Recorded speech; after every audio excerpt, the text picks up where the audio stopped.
Envision 50,000 men, all moving. Say it again, 50,000. An entire Persian war machine advancing like a moving wall of iron across the Mesopotamian plain. These aren't ordinary soldiers. They are armored from head to toe. Their horses are armored. Their weapons are built for one purpose, impact. Their lances are so long, Roman soldiers compared them to poles used to push ships off docks, and at the center of it all, the elite, the Savaran, the most feared heavy cavalry on earth. They don't just win battles, they crush them. They haven't suffered a real defeat against Rome in years. Now imagine you're standing in their path. You have half their numbers. Your infantry is undertrained, nervous, already expecting to die. Your cavalry is outmatched. Your officers are telling you the same thing. Retreat, get behind the walls, survive. That's what any sane commander would do. But the man in charge, he doesn't retreat. He steps forward. He studies the ground, looks at that unstoppable army, and decides to fight anyway. Not because he's reckless, but because he believes he can outthink them. What happens next will become one of the most brilliant tactical victories in military history. This is the story of Flavius Belisarius, and the battle that proved genius can beat raw power. This is Battle of Dara. Quick thing, if you like real battlefield breakdowns, not just what happened but how it happened, hit subscribe, because this battle, it's not about strength, it's about design. By the year 530 AD, the Eastern Roman Empire is in trouble. The empire still exists, still powerful on paper, but its eastern frontier is bleeding. For generations, Rome has been locked in a brutal struggle with the Sassanid Persian Empire. And lately, Persia has the upper hand. Again and again, Roman armies meet them in open battle and get broken. The reason is simple. Persia has perfected something Rome hasn't figured out how to counter: heavy cavalry dominance. Their battlefield system is brutally efficient. Pin the enemy in place, sweep around the sides, collapse the formation from multiple angles. Once the line breaks, the battle turns into slaughter. And Rome? Rome keeps falling into the same trap. In Constantinople, a new emperor has taken power. Justinian I. He's ambitious, obsessed with restoring Rome to its former glory. He wants everything back: North Africa, Italy, the western provinces. But there's a problem. He can't expand west while the east is collapsing. He needs a win, a real one, not a defensive hold, not a negotiated peace, a battlefield victory. So he turns to someone unexpected, a young officer, unproven at this scale, but sharp, disciplined, relentlessly observant, Belisarius. To understand what Belisarius is up against, you need to understand the Persian war machine. At its core are the Savaran, elite cavalry, not just trained but raised for war from childhood. They fight on massive war horses, bred to carry the weight of full armor. Man and horse together form a single unstoppable force, covered in layered armor, metal scales, chain protection, reinforced plating. Arrows struggle to penetrate, blades glance off. And when they charge, it's not chaos. It's controlled violence, a unified impact delivered at speed with discipline and terrifying precision. Behind them, supporting units, more cavalry, reserve forces, sometimes referred to as immortals, and infantry, but they're secondary. This army wins through cavalry. Everything else just follows. Now let's examine Belisarius's position. He commands around 25,000 men, roughly half the Persian force. His infantry consists of border troops, underpaid and undrilled. Many have already seen Persian cavalry in action. They know what's coming. His cavalry is decent but not equal to the Persian might. If this turns into a straightforward engagement, he loses every time. So he asks a different question, not how do I fight this battle, but how do I change this battle? Belisarius has been watching the Persians, and he notices something critical. They are incredibly powerful but also predictable. They rely on space, momentum, and freedom of movement.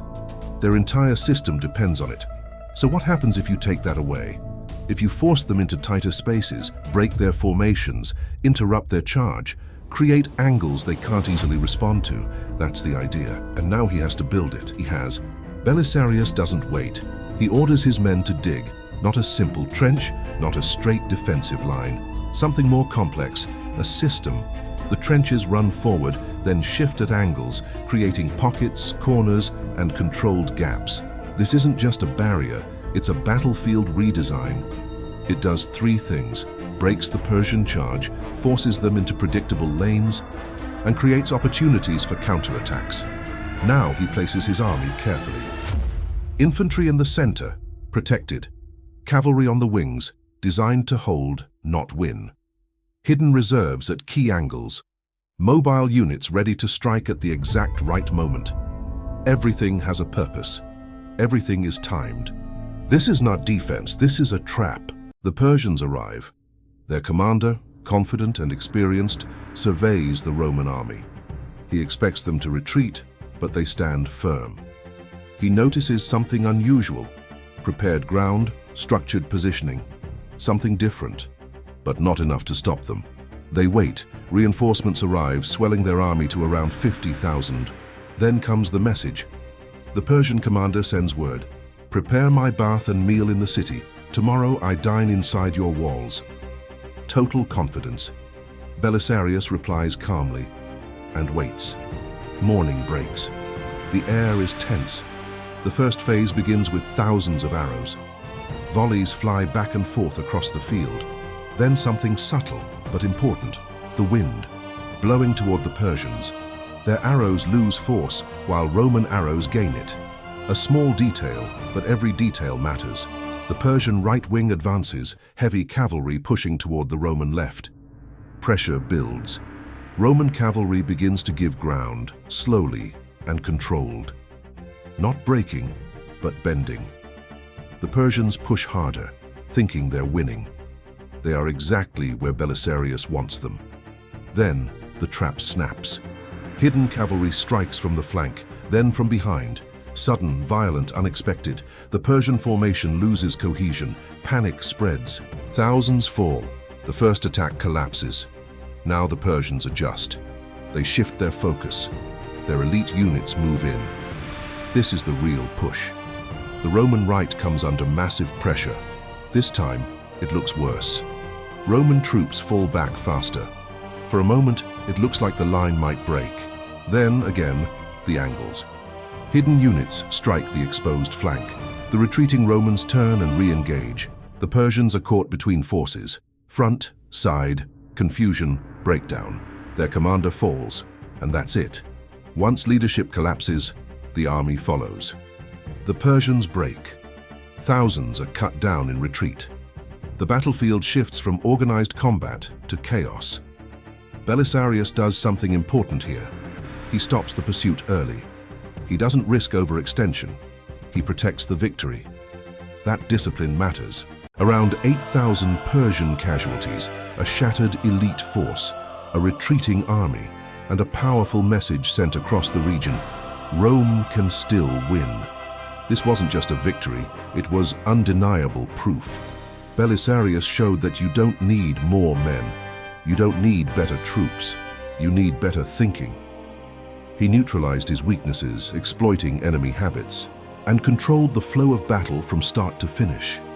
This is battlefield design at the highest level. After Dara, everything changes.